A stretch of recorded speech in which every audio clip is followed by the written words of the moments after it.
What's up, guys? Welcome back to another episode of Behind the Facade. I'm your host, Gavin J. Gallagher, and on this podcast, I explore the mental and emotional game often playing out subconsciously both in your mind and the mind of everyone else in the real estate or property investment market. The key to success in this game is to master your mindset and behavior, to take control of your thoughts, your emotions, and, most importantly, your ego. Welcome to the show. Have you ever found yourself in a really difficult situation where you are struggling to find any kind of solution that makes any sense or that seems even remotely acceptable given the circumstances? A situation where you feel like you've dug such a deep hole for yourself that in the process of doing so, you've let your own loved ones, your family, down. Well, my guest this week is going to share his story in which he felt very much this way. This is a story where a deal that he got involved in and was very much driving went sideways. And in the process of going sideways, the bank that was going to finance it had personal guarantees. And what's worse about this is just how promising the project looked like from the outset. I mean, you're talking big sums, and it looked like it was going to be a fabulous result. And then suddenly to find yourself not only not achieving that fantastic result, but being on the complete opposite end where everything is going very badly out of shape. What's up, guys? Welcome back to another episode of the podcast. And my guest this week is a gentleman by the name Zaf Bhunnoo. And Zaf is based in London, and he has this fantastic story that I think is going to resonate with a lot of you. A lot of people out there struggling with interest rates, with banks, with all that stuff. And so I do think this story is going to hit a chord with a number of you. And it certainly did with me, and you guys know my story. Funnily enough, I actually began this sort of conversation very much of the view that it was going to center around co-living. Zaf is a real expert in the co-living area. And that is, in my opinion, a very interesting aspect of the housing market. It's a new area. Well, it's not that new, but as a concept, it seems to be kind of, there seems to be a broad appeal there, and it seems to be accepted now by a number of planning authorities. So this is an interesting area. And I felt this conversation was going to go in that direction because I do feel like co-living may be a very good way of solving at least some of the problems that are going on in the housing sector. And we are all acutely aware of the housing crisis that we're in. So ironically, the conversation steered quite far away from co-living. Now we do touch on it, but towards the end. And really, I think it's the beginning of this story that is going to resonate the most. And so, guys, without further ado, my conversation with Mr. Zaf Bhunnoo. Zaf Bhunnoo, welcome to the podcast. Thank you, Gavin. Real pleasure to be here. Thanks for having me on. Not at all, Zaf. It's great to have you on. And that is an unusual surname. Why don't we just start with where does that come from? Yeah, I mean, the surname itself has its origins in Mauritius. And so my father is a Mauritian man. He came to the UK when he was about 14 years old. And, the Bhunnoo family has a sort of long history as indentured laborers that actually went to Mauritius on the boats in India from India several centuries ago. So it's a really interesting long history, and continuing that tradition of immigration. My father came over to the UK when he was 14, so I am London born and bred. Interesting. Tell me this, Zaf. I always like to give a little bit of context before our conversation. Like, we're talking about a lot of different things today, but co-living is your area of kind of expertise. That's right. So we will most definitely be going into that. But before we do, just let's open up the conversation with a little bit of backstory. I mean, obviously you've talked about your father and stuff there, but like, how does a young man get into the property industry? Tell us how you kind of ended up in real estate. Yeah, absolutely. I mean, it was a really interesting journey, and certainly not one that I designed, if I'm completely honest. And, when I started out at university. It's probably a good place to start. I went to Loughborough University, and choosing what subject I wanted to study, I landed with physics, which might make a lot of people cringe. And the real honest reason I chose that, Gavin, was to give me options. I didn't have a particularly compelling desire to become a lawyer or a doctor that most Asian parents want their kids to be. And so I was looking for choices. And so physics was what I chose. When I came back to London after I graduated, I was really stuck because I would go into job fairs and a lot of people were saying that I either didn't have the right experience or I was not qualified. And it was honestly by sheer chance that I stumbled across a company who was promoting their project management work stream. And I thought, okay, this sounds interesting. So let me understand a bit more about this. And it was working with people, coordinating teams, being creative, and delivering buildings. And so, okay, this looks really interesting. So let me do a bit of a deep dive into the world of project management and property. And it just seemed to tick a lot of boxes for me. And one of the major boxes that was ticked was this idea of creating legacy and having a hand into the built environment, which we all interact with. And I think whether we are conscious of it or not, everyone interacts with the built environment, whether it's where they sit to study, to work, to live, to play, to walk around, to shop. So having an ability to be part of that ecosystem was quite exciting for me. And, having a father as an immigrant and a mother as an immigrant, they obviously made strong choices and difficult choices to come over to the UK to, give their kids a better opportunity for the future.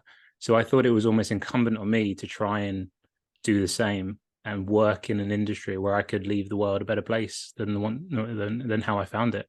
So I was compelled to really get involved in the real estate space. But as I went through sort of job applications, I found that I just didn't have the right experience. And it was a real catch-22 that I wanted to be involved, but I didn't have the experience and no one would give me a shot. And so I actually reached out to a community developer. And it was actually a guy through my religious community who was going around the country and using sort of charitable donations to build community centers and mosques and sports halls. And I asked him, hey, can I shadow you for a few months just to understand the lingo, what it's like to be on site? And I did that for about 6 to 9 months. So it's effectively kind of like an internship type thing. Yeah, absolutely. And it was, so I sort of put myself into that space where I could just pick up as much as possible. And it was really quite exciting. So when I acquired that experience as an intern, in a voluntary capacity, and then I made my next application, the company I applied for was M3 Consulting. What they saw in me was labeled as a non-cognate graduate because I had done a degree which wasn't directly related to real estate. I was amongst a pool of other young graduates who all had sort of project management, construction management, real estate finance degrees. And I thought, I don't really stand a chance against these guys. But the thing that really stood out for me, and I found this out obviously after the interview process, was I was one of the only people who had actually gone out on my own to try and lean into what I found to be passionate and interesting. And it was that got me through. And it was more about, that was one of my, and I didn't realize this at the time, as a 20-something-year-old, very green, wet behind the ears, as they say. I didn't realize just how much importance they had placed on the values and the acumen that I demonstrated to actually be interested in the real estate, because actually everyone can be taught competence, but you can't be taught values and passion and drive. I think that's really insightful, Zaf, because I wrote a few notes while you were saying it. And the first thing that pops into my mind is like going out and choosing to shadow somebody, unpaid for, 6 to 9 months. That speaks of a kind of a seriousness about getting into it. Whereas a lot of people would have done a property degree and they're kind of thinking to themselves, right, show me the money. Like, where's the money that I've heard all about the property industry? And there's not a passion there to kind of actually go out and figure it out. The second thing, and it's funny because I'm in the office sector, this immediately like resonates with me. But what you said, the fact that 6 to 9 months being with this guy, shadowing him, just was enough for you to absorb his knowledge and pick up enough bits and pieces that suddenly you're able to go in and, you know, stand shoulder to shoulder against other graduates who've done years. And it speaks to the fact that there's no alternative, like work from home and all that kind of stuff. There is no alternative to going out there and actually being, just absorbing knowledge from more experienced people by being beside them and next to them and overhearing their conversations and their phone calls and stuff. And the amount of people that are, you know, they want this, oh, I want to work from home and stuff. And the reality is that you just won't pick up the same level of intellect and insight from that. Absolutely. And again, I would love to say this was by design, but it wasn't. And it was only in hindsight, looking back and actually putting myself in those environments, that I was able to absorb. And I started to understand very quickly that actually you learn so much through the process of osmosis, you know, being in the environment, as you rightly say, Gavin, when you're surrounded by people who've got, you know, several years more experience than you, and just overhearing the conversations and picking up on various bits. And most people, let's be honest, most people have an element of narcissism, and they love to talk about what they do. And no one likes it more when you ask a question. Actually, I heard you talking about X, Y, and Z. Maybe it's a commercially sensitive matter. And if it is, they'll tell you respectfully. But most people are very open to saying, actually, if you're interested, I'm happy to spend 15 minutes talking to you about that particular matter. And so it was really just learning to start to be uncomfortable and ask the questions. And I remember when eventually I got the role with M3 Consulting, and I was absolutely blown away that I was the only individual who landed that. And I hasten to add that it was right at the height, just as the GFC, the global financial crisis, was starting to burgeon. And it was just, wow. I remember the MD in the final interview said, look, I'm really not sure what's going to happen over the next sort of 2 quarters. And he was a real sort of, you know, macroeconomic nerd, shall we say. He loved to check the numbers.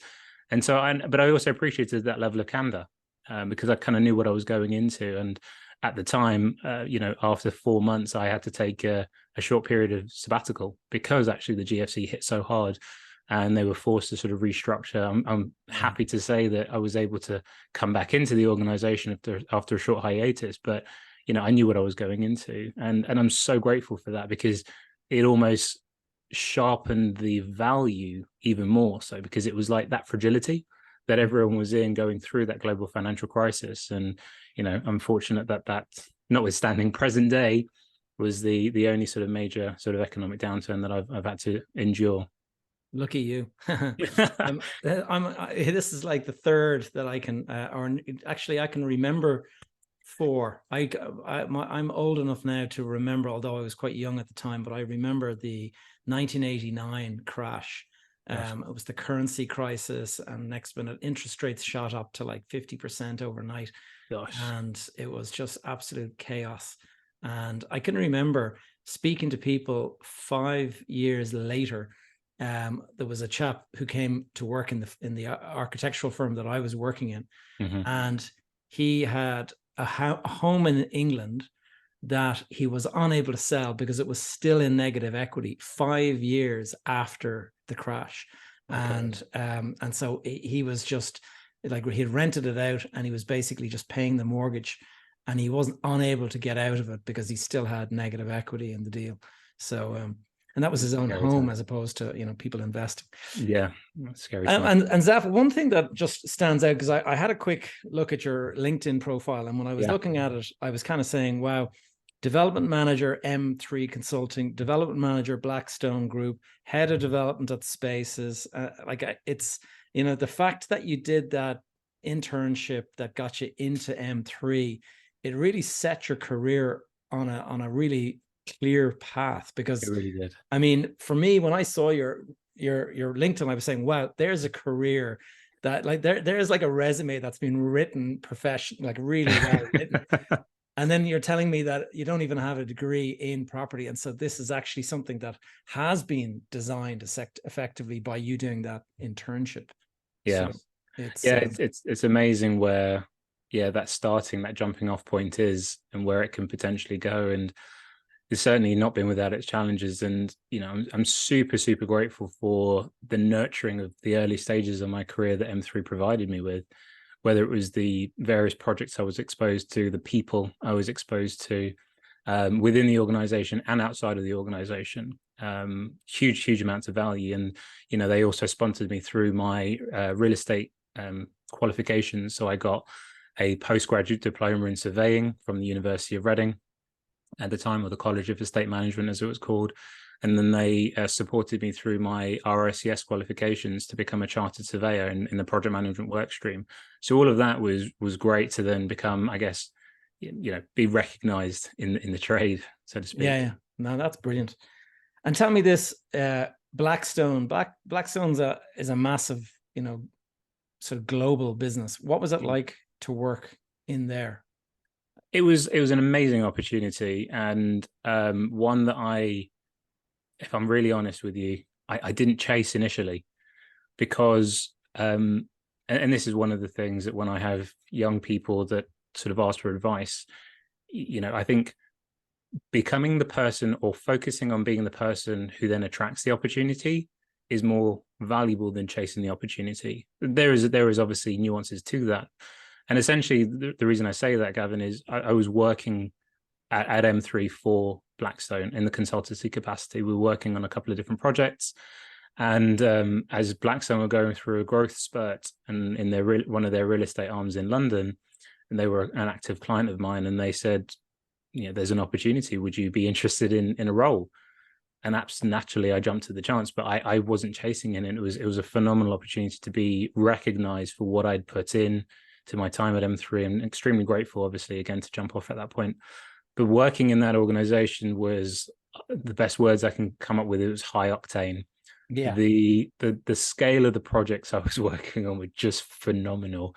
I mean, I went through to sort of assess the overall development value of the projects that I had a hand in. Certainly wasn't the sole lead on them, but it totals somewhere in the region of about 1.5 billion of assets across London, Ireland, Spain, Luxembourg, and a whole host of different project typologies.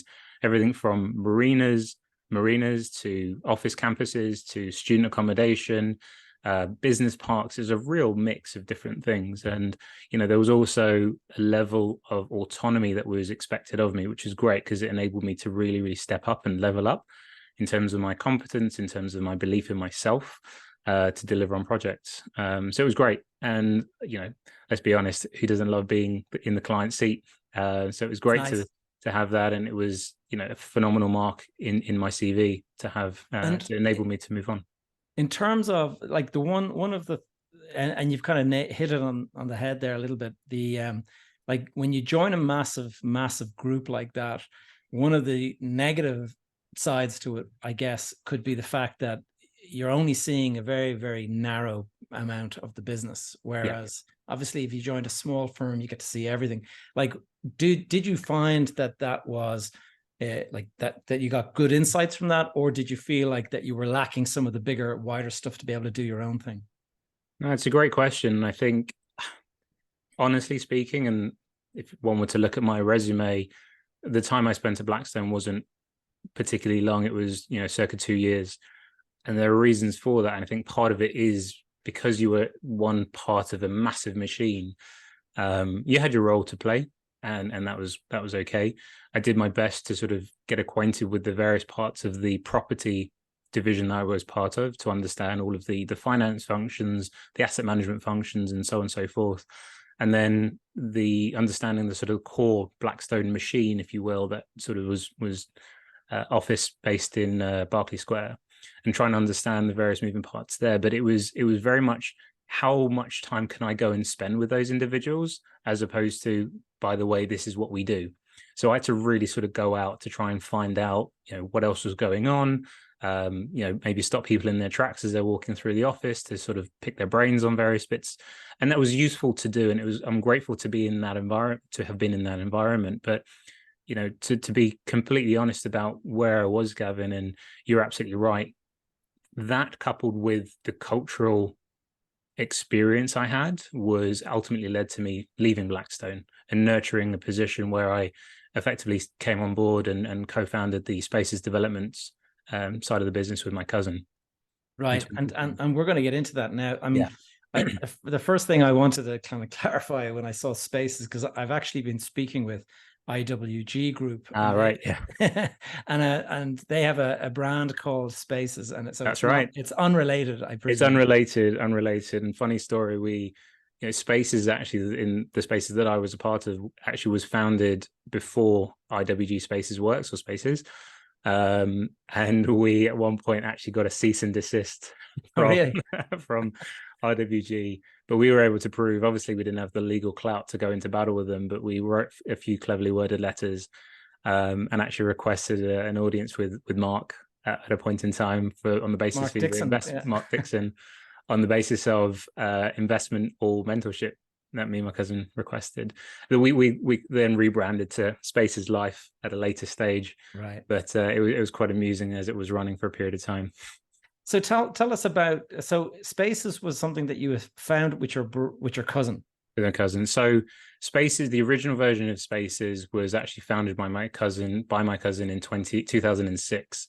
And he had spotted an opportunity in real estate where you could effectively provide a better quality level of rental accommodation without having to spend hundreds of thousands of pounds, by making sensible tweaks to the underlying quality of a property.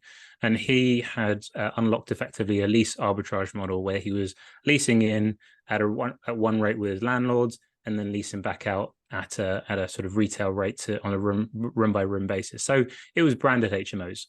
So, and like it was a rent to rent model, basically. It was a rent to rent model, branded HMOs, and he grew that to a fairly sizable portfolio by the time he and I reconnected. Big families, big Mauritian families, and we'd sort of spent years apart, and saw through the wonders of social media that both of us were still in the game of property. So we connected one fateful summer, 2015. Met up in London Bridge for a coffee, and I was like, "Hey, Shaz, what are you up to?" He told me what he'd been doing with his time, and actually he had some property particulars in his hand, and he was going to view a site. And I, told him what I'd been doing as well, where I was at the time, still working at Blackstone. I said, "Look, it'd be interesting. I'll come down and have a look at the site with you." And before long, we were sort of batting ideas around about what we could do with this asset. And it was an office building just by London Bridge.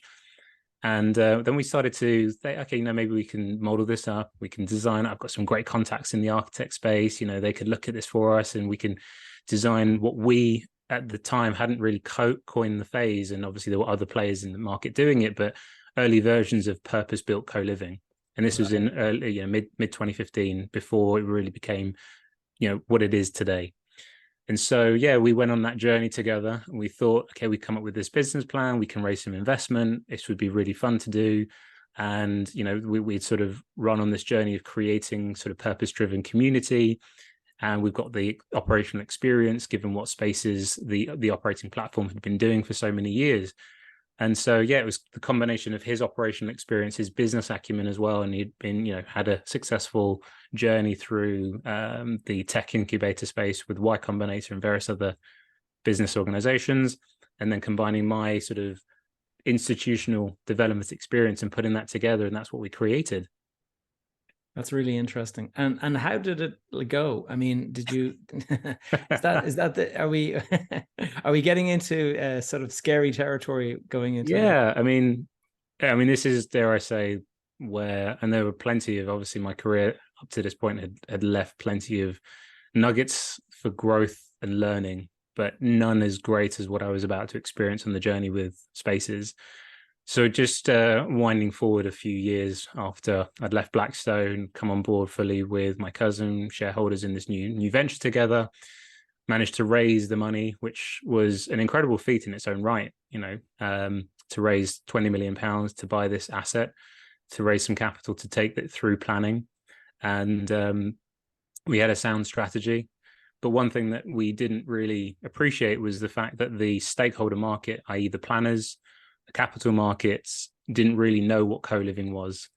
And Pioneer. We were, pioneer, I think is a fair description. There was maybe 3 or 4 other companies out there trying it at the same time, most notably the Collective, They were doing a great job with their journey. And so we ran into a lot of challenges and troubles. Long story short, Gavin, we didn't get planning permission for the site that we bought. We were on a very expensive bridge facility. So that's obviously a facility to hold the land. It was a going concern. So there was a level of income from the asset itself, and I was doing the asset management, but it wasn't enough to cover the cost of the debt itself. And then it was originally a 12-month facility, which we then managed to extend for a further 6 after the delays came in. But then after that initial 6, you're 18 months in. We need to service the debt. It's starting to get a bit squeaky at this point in time. And I was one of 4 directors. So there was 2 on the Spaces side and 2 from one of the other equity investors side. And they and we'd all put our names down as personal guarantors. Wow. Yeah. Yeah. Painful. Maybe a sharp intake of breath from people who are listening. But the total facility that we had agreed to sort of guarantee was £12.5 million between the 4 of us. And the total value was 10 million on guarantee. So my share was £2.5 million. And I didn't have the A&L to support a £2.5 million PG. But obviously you're young and you're energetic, you're enthusiastic, you think you're invincible, and you don't think that PG is ever going to get called in. And also the lender at the time, we've never called in a PG. It's always been fine. We like to work with our borrowers. Of course, yeah. Great. Until it stops. Yeah, until it stops working. Yeah.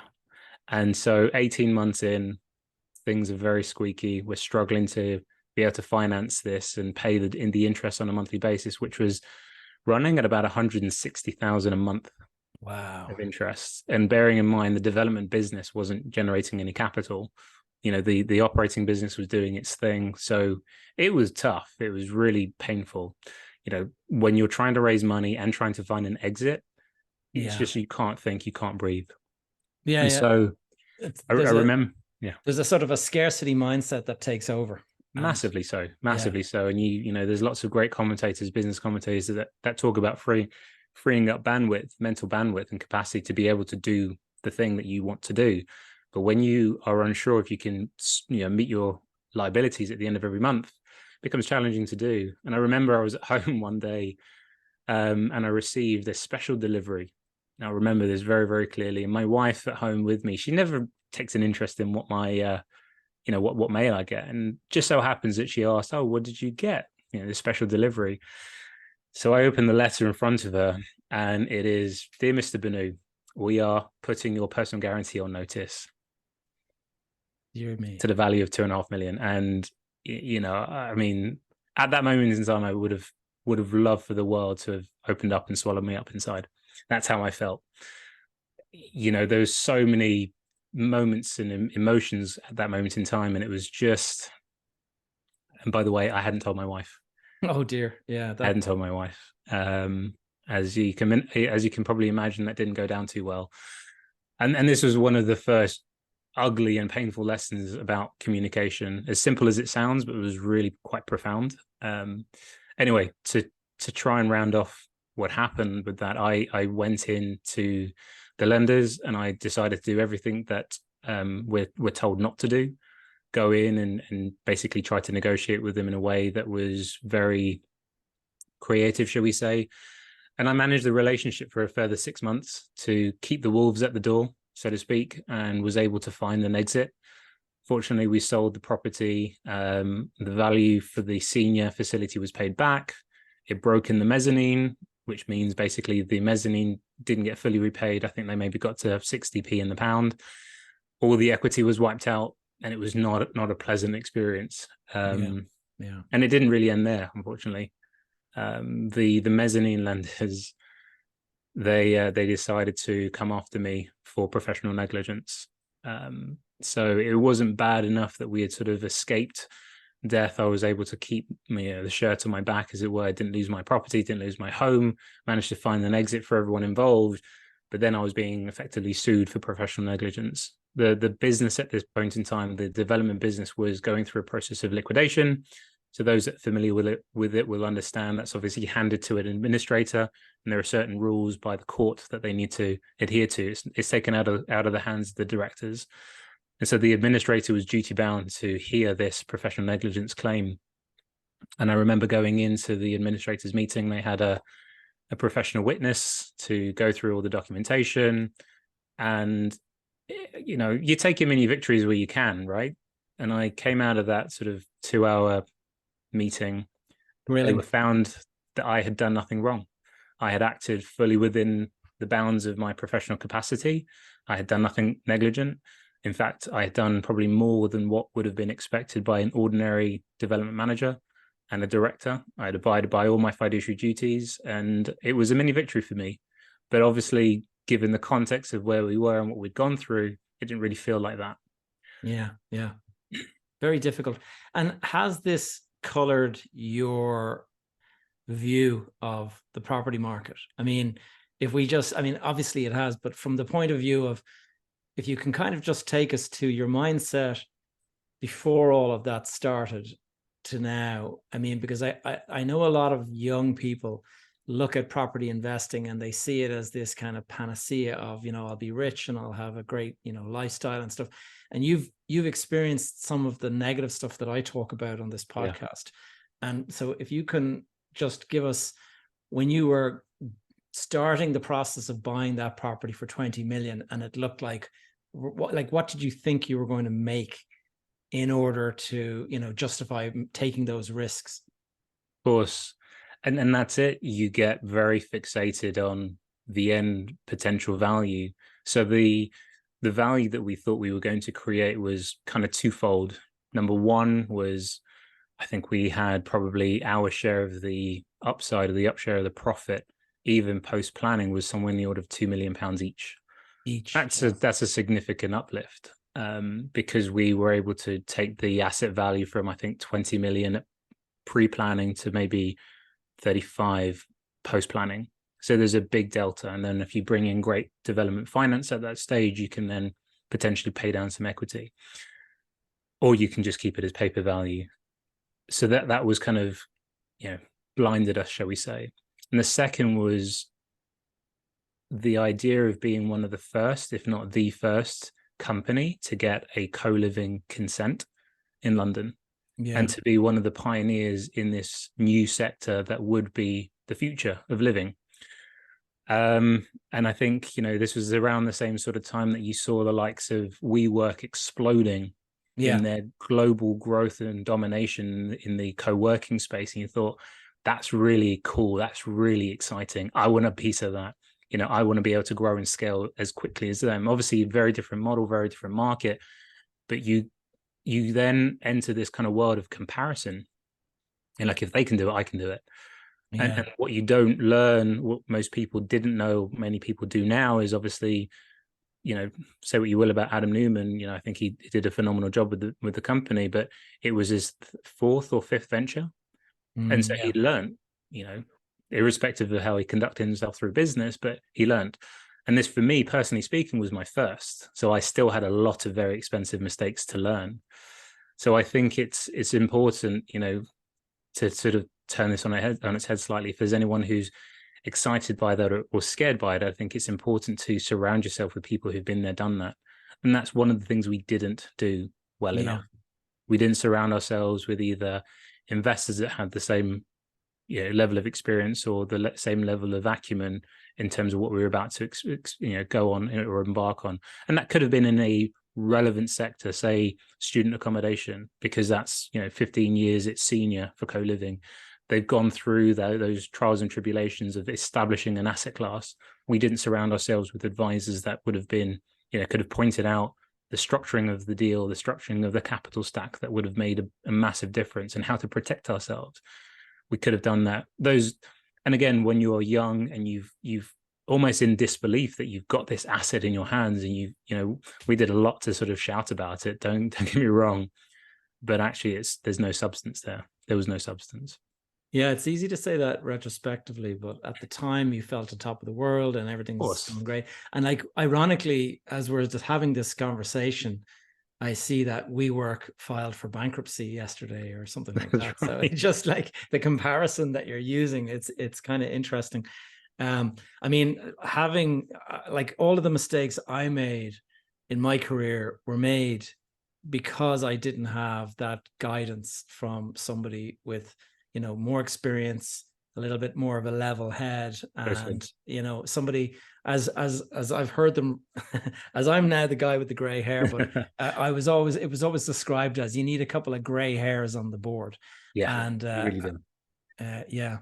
And so tell us, I mean, like leaving behind, the difficulties and things like that, but Yeah, you've obviously you've had a big experience there. It's been, this is going to to a degree, it's going to scar you, yeah, but also it's going to be an asset going forward in terms of totally. just knowing what you know now, and how to protect the downside, and never make an assumption that is without any kind of a potential negative scenario as a kind of an alternative.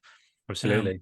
What are some of the insights that you would take away and you would recommend to other people out there that are thinking of jumping into something that's kind of seems like a stretch for them? I think it's really important to really get people to check your homework, for want of a better phrase.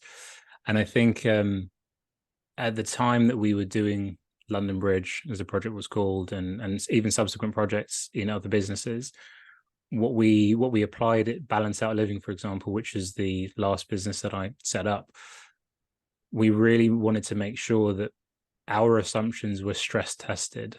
And I think that's so important. There's always, when you are working to acquire projects, and I use this term very, very carefully, that you often feel like you don't have enough time. It's either the deal of the century, and so you've got to move quickly. But time is one of the most difficult things to manage on a project.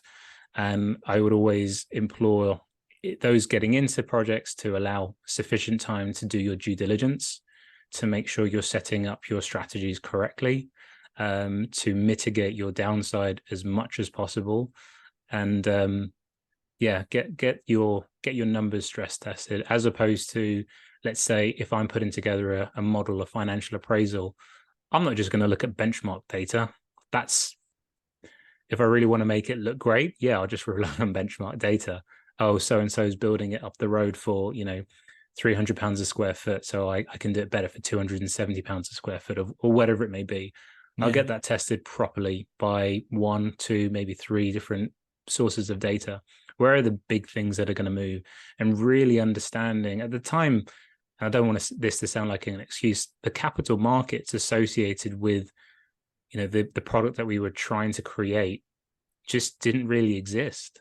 And I honestly, hand on heart, couldn't look back and tell you I spoke to any of the big 4 advisories, so the Knight Franks, the Savills, JLLs of the world, didn't speak to any of those guys about understanding where this could go.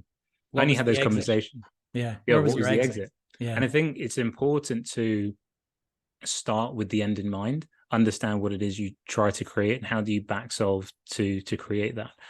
And so I think that would always be, big advice. A lot of people, even now, I'm very actively seeking mentors and advisors, people who've got more gray hair than me. And this is one of the first things they start with, like, what's the exit and what's the downside? Let's look at the worst case scenario. And as an entrepreneur, as a creator, most entrepreneurs are creatives at heart, and they often found the reason they are, they're going to be unique in their specific areas because they found a business strategy or an idea that is unique to them. And so to then take that idea and actually try and really poke holes in it, potentially you can take it quite personally. Yeah. I was just going to say that. Yeah. I've just written down, like, what you're saying, it makes such sense. But for most people, it also is extremely frustrating at the idea that this baby of yours, that you've kind of come up with this idea and everything, and then you're going to say to somebody, what do you think? And you're hoping that they'll come back and say, wow, man, you're amazing. Like, you're phenomenal. You're so out there. And then instead you might get something like, I don't really see it working.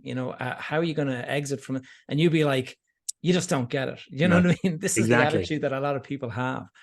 Totally. And I think you need to almost invite the conversations, like, tell me where it's going to go wrong, please. tell me, like, poke holes. And those that will, be yes men and women are not going to add value to you. You want the people who are going to be the pessimists, that are really going to poke holes and say, actually, I don't think it's going to work because of XYZ reason. Then you can go away and you can figure out, how do you deal with XYZ reason? These are my mitigating measures. This is what I can do. And that applies to everything in life. I think it's really important, whether it's, starting a property business or any other business, like, help me pick holes and tell me how this is going to fail. Yeah. So I can figure out. It's so important. I mean, I can tell you the deal that went worst for me. I was speaking to one of my cousins who I work with about it. And I can remember saying, what do you think? And he goes, it's really interesting. He says, I'm not sure if you'll make any money on it. I think possibly the people who'll make money on it are the next people that you sell it to. And I did not want to hear that. Like, I was like, you don't know anything. Like, you don't know what I and the reality is he was absolutely right. The guys ended up buying this thing off me at a fraction of the value that I had paid for it. And of course they've turned it into a success, and so it's frustrating, but it's very telling that you'll get sometimes the advice you don't want to hear is the advice you need to listen to. Absolutely. And I think it's, one of the things I would implore anyone starting a venture or even buying a new project is seek out the advice you don't want to hear. Yeah. Because that's really where the value is.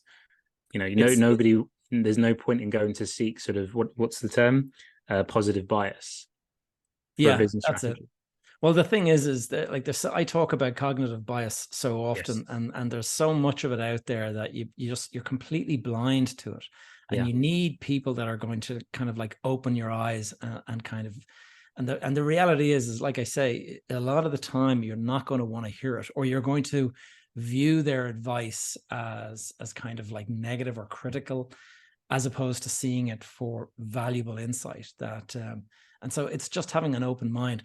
I read a lot of Stoicism in the morning. I have this book, The Daily Stoic. I read every morning a page of it, and it's a brilliant book. But what it does is it just makes you realize, like, that there's stuff that's going to happen in your life that you have no control over whatsoever, and you just have to accept that. And I think people, they fail to remember that, and they think that they're going to build this career that's completely controlled. They'll never see a negative downturn. Everyone else out there who's experienced a downturn, well, I'll be the one that sidesteps the downturn and never sees it coming. So tell us this, Zaf, after going through the extraordinary stress and all that kind of stuff, like, give us some. I mean, I did a talk recently, how you and I came to know each other. I gave a talk on resilience, and I'm curious to know, I mean, obviously my talk, perhaps it resonated with you, but some of the takeaways from your experience, I mean, how do you move forward now? How do you deal with stress? What's an important way of dealing with the challenges? I mean, obviously you have your personal issues with your wife that you've had to try to kind of deal with, but also there's the financial stuff as well. Tell us how you're dealing with all of that. Yeah, I mean, it's been a journey for sure. And you're absolutely right, Kevin. This is one of the things that when I heard you speak, it really resonated with me. And just to sort of wind back for a little context, it would have been 2018, late 2018, early 2019, and I felt very torn in my life. I was still, trying to do right by my family, my wife, my business partner at the time, and it felt like I couldn't really satisfy any of these parties, and I actually felt suicidal. I was in a really bad state of mental health, and culturally speaking, the idea of mental health, whilst it has become a lot more sort of socially acceptable to talk about it, which is incredible, in certain subsets of society and certain religions and cultures, it's still very taboo. And so, that's the kind of programming that I've had growing up. But I was at a point where I was standing on the edge, not quite literally, but very much emotionally. And so I sought out help.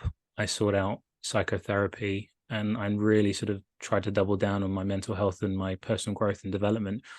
And that's really been a real mainstay in my life for a long, long time because, fortunately, I'm obviously sitting here talking here today. I didn't take any drastic steps, but it really taught me just how vulnerable and how fragile the mind and the body can be if we don't address what's going on, deep down in our subconscious, and we're being controlled by external factors and, giving away our power and whatever it may be.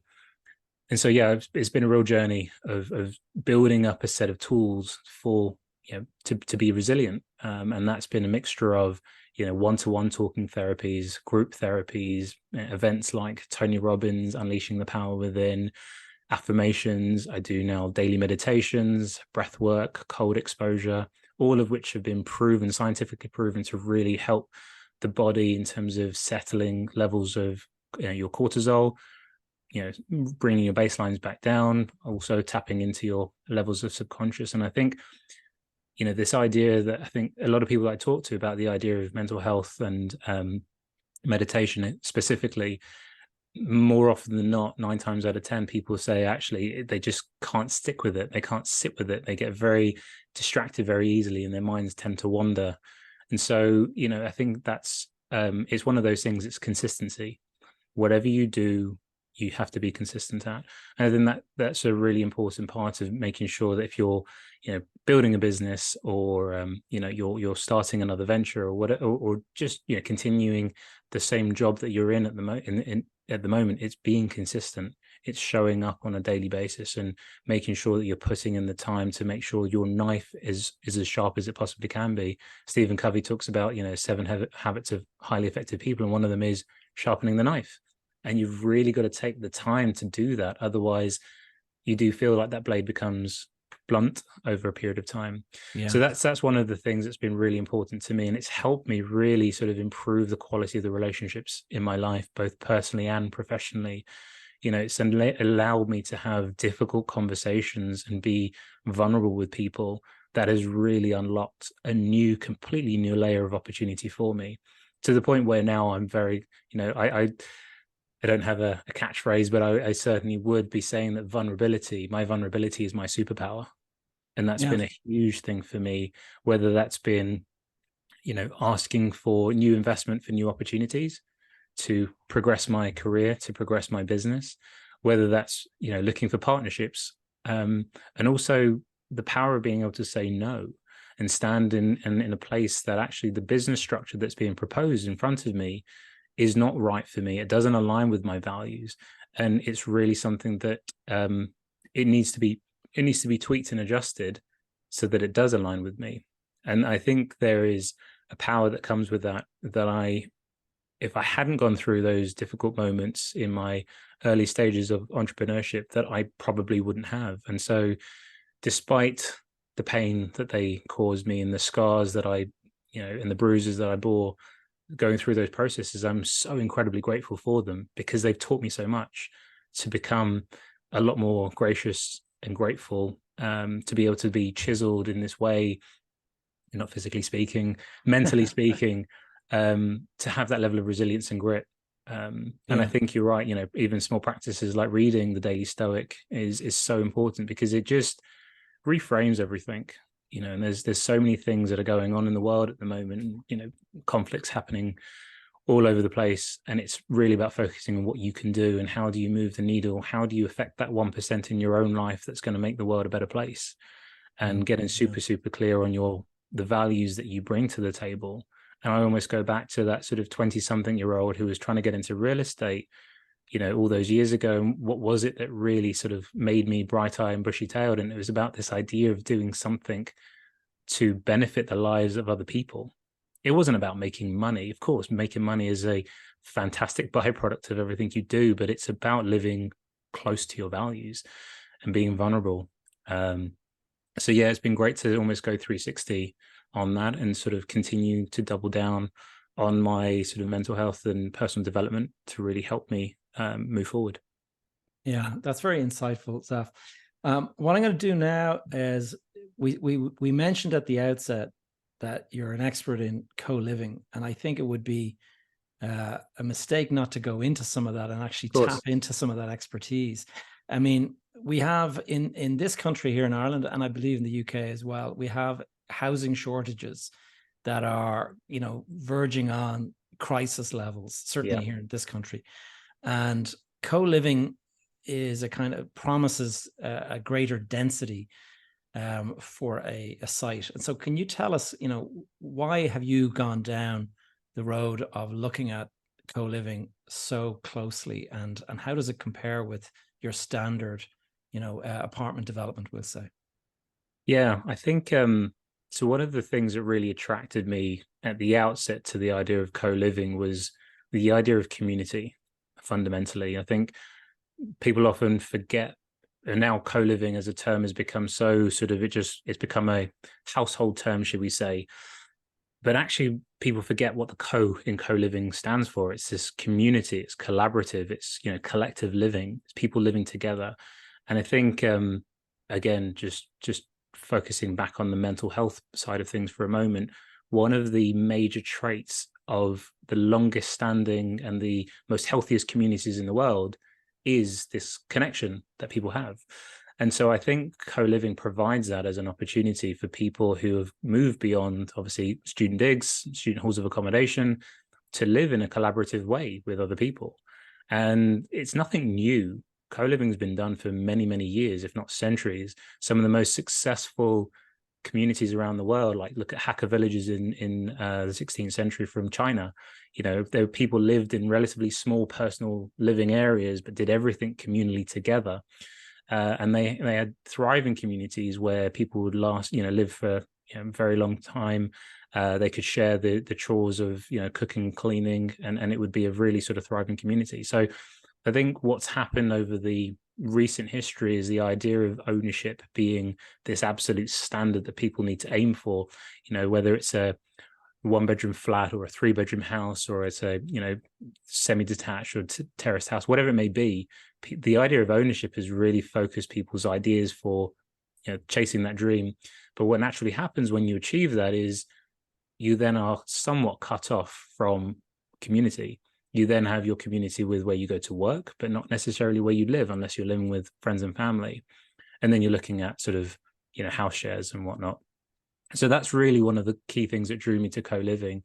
I think the challenge that both Ireland and the UK have really suffered is the idea that it's high density living, and it's getting the idea of the quality of the product right, to make sure that actually you're not just forcing people, because of the need and the demand, into substandard locations in substandard rooms. Now, I don't want to sit here and cite the Housing Tenant Act and the sort of standards, but a basic bedroom, a double bedroom, is sort of 8 square meters in standard residential development, and people have been renting out rooms for many, many years. Whether that's right or wrong is to be seen. But I think some of the first generation co-living that we've seen in the market is probably on the smaller side. But it is finding that right balance point between private space that gives the high quality living experience that people really enjoy and value, my place to sleep, my place to work out, my place to maybe work from home if I so choose, but also a building designed beautifully that actually it encourages serendipitous interactions. I think where you've got poor examples of co-living and communal living is where people are forced to be together. And actually, not everyone is an extrovert who lives in a co-living building. They want to feel that sense of security without being forced into doing so. So, I'm happy to say that there's obviously been an acknowledgement from, the Greater London Authority and local planning authorities in the UK that have started to understand and recognise the demand for this, and have started to put in place and work with developers.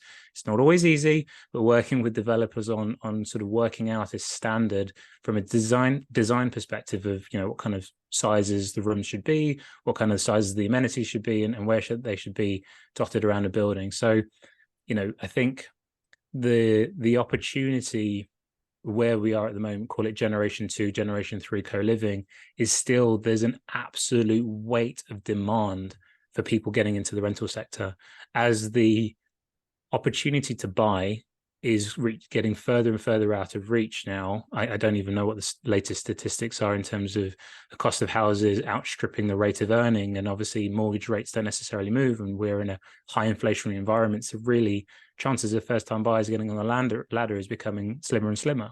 Yeah. So renting becomes a natural alternative. But I think the market is currently benefiting, sad to say, from the simple fact that people can't afford to buy. And so what that creates is this kind of high frenzied environment where you, for every apartment, be that sort of a standard block or a standard studio, be it in a co-living building or a standard multifamily, where you've got maybe 25 applicants for a single apartment. Wow. Yeah. That kind of level of demand is absolutely crazy. And so if you're a greedy developer, not to sort of get anyone's backs up, this is a great opportunity, right? Jack up the rents, there's going to be demand. People will take that from you. But then it's a question of, actually, is co-living just high density profit maximization, or do you have a greater social conscious as a developer to develop a product and to deliver a solution that is more financially sustainable for your consumers, and you create a sticky product that people love and they want to stay in for a long, long time because you're genuinely taking care of their needs. And this is where I think a lot of people thought that co-living only could work in high density city centers because of the limitations around space and the planning and design constraints. But actually, if you design it well with the right product, i.e. the right price point, the right level of amenity, it can work anywhere because people want to live with people. Yeah. And that's the fundamental that needs to be remembered. Community exists anywhere and everywhere. So I think the market's got a huge amount to mature. I'm really sort of glad to be a part of, one of the early movers in the space. And hopefully I can continue to sort of share my thoughts, opinions, and voice, and creating a product that people, the consumers, more importantly, love, and they feel that they're looked after rather than taken advantage of. I think there is an obligation and a responsibility that all those who are developing co-living and operating co-living also see the same, because otherwise you'll create, just a lopsided, very unsustainable, financially inaccessible market. Yeah, it's interesting. I mean, the first time I came upon the whole idea of co-living was, and you mentioned it already, the Collective in Old Oak, Reza Merchant, and he was incredibly successful. Very much so. But I understand, like, over the long haul, it actually didn't work out so well. I think their operations model didn't really wasn't fully dialed in. Is that correct? Yeah, I think take nothing away from Reza Merchant and the team at the Collective. They did a phenomenal job in sort of getting co-living on the map.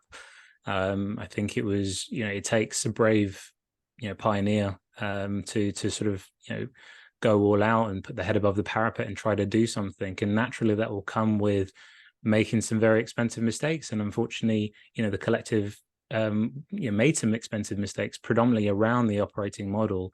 I wasn't at the foot of the bed, so I'll reserve comment. But I think the concept was not wrong. The execution and the business model around the way in which the operating costs were structured, yes, that could have been improved. And I think this is where you've seen a massive emergence in white label operators. So that's basically, if I have a building of maybe 200 to 300 co-living units, it doesn't make sense for me to build my own operating platform, because the cost of people, energy, and all of that is not going to be value accretive to running that building efficiently. Yeah. But you are seeing now operators who do have several thousand units under operation, that they are working with different brands, so they can be the faceless brand, faceless machine behind the brand. And this is where you're starting to see, certain generation 2, generation 3 co-living that are becoming a lot more successful because they've learned from those mistakes. And it is people like Reza Merchant who kind of paved the way for success for a lot of others to learn from them, from his mistakes. Yes. So, a huge amount of credit and respect for him for doing that. And Zaf, you mentioned that you talk about this kind of stuff. I mean, do you actually write about this? Could people follow your content if they wanted to learn more about this kind of thing? Yeah, there's. I would love to write more, and it's one of my resolutions and goals to do more and share more. I do have some content on my LinkedIn page of articles that I've posted over the recent years. My Instagram is sort of getting up and running as well, so people can follow me on Instagram also. And also, if people are interested in diving into some specifics about my journey, I'm very open and happy to be contacted directly also. And Zaf, we'll bring it to an end now. I'm conscious of the time. I'm thinking I usually ask this question of people who are a bit older, and so this might kind of not make a huge amount of sense. But what age are you now? I'm just the right side of 40, Gavin. I'll turn 40 next year. Okay, well then I think this question will work for you. Take us, knowing now what you know, and all of the experience you've gained and everything like that. If you had an opportunity to speak to 20-year-old Zaf, what advice would you give? I would say that it's okay not to be okay. I think I grew up with this need and this idea to conform and to be okay and to show that I was okay. And that was painful and challenging and needing to suppress who I was. And naturally had an impact on reaching out for help, whether that was with peers, be they professional or personal. And I think it's one of the things I'm very grateful to have 3 beautiful children, that I tell my oldest, my son, who's 10, that it's okay not to be okay. It's okay if you need help. And actually, one of the most courageous things anyone can do is to ask for help. And, like any young gun, you want to try and demonstrate that you can figure this out on your own. And that's okay if you can't. And I think people can make greater progress by learning from those around them and asking simple questions, often the dumb question. And I say this all the time, but sometimes I never take my own advice. There's no such thing as a stupid question. Brilliant. I think that's a great way to finish our conversation, Zaf. Thanks so much for your time today. I'm going to put a link to your LinkedIn and your various kind of social media things. Is there anything else that you want to add before we close out the conversation? I'm extremely grateful for the opportunity to speak with you, Gavin. You've had some phenomenal guests on the podcast so far, so I'm grateful to be a part of the journey. And I think, just to leave listeners and viewers with the idea of, following passions and try to do the work to understand what your goal in life is, what your vision is, what your why is, and always check every step along the way. Am I living my why? Is what I'm doing in accordance with my values? And I think the moment you start to feel a deviation from that is the moment you need to either get some help, get some advice, or check your strategy. And we'll leave it at that. Thank you, Zaf. Thank you so much. Much appreciated. Guys, I hope you enjoyed that conversation with Zaf. Anyone facing any kind of difficulties like this, it's really important that you go out and seek help. Don't try to deal with it by yourself if it's starting to get on top of you. There's no embarrassment and there's no shame in seeking help. And it is, as Zaf said, it's okay not to be okay. And I've experienced this myself. I can remember, you guys are well aware of my difficulties back after 2008. I can remember facing into this situation, and I can remember what a dark place it can be. And so seeking help is the way to go about it. And don't be that person who kind of thinks that you can weather the storm. It's no harm just going out there and just getting a bit of help. Somebody just to listen, if that's all it takes. So guys, wishing you all a very peaceful and prosperous next weekend. And until next time, take care. Thank you for tuning in to another episode of Behind the Facade. If you have any questions or topics you'd like me to cover in future episodes, please connect with me via the Facebook group that is called Behind the Facade Community. Alternatively, you will find me on social media. My handle is Gavin J. Gallagher.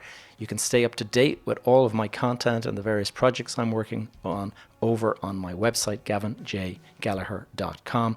And while you're there, please do add your name to the Join My Tribe thing over on the right-hand side. This will ensure you're kept up to date via my weekly newsletter. All of these links are in the show notes below. That's all for now. I will see you guys in the next episode.